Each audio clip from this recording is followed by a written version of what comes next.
Now we're going to install our pedals onto the Weehoo. Remember, there is a right and a left pedal. The left is reverse thread and the right is normal.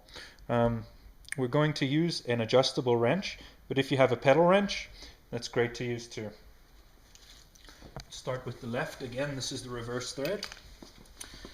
You want to also make sure, just to be sure you have the right side, is that the foot back is towards the back wheel.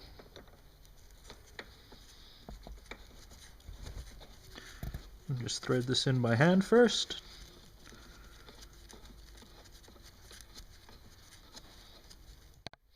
Once we've hand tightened both of these pedals in, we're going to take our adjustable wrench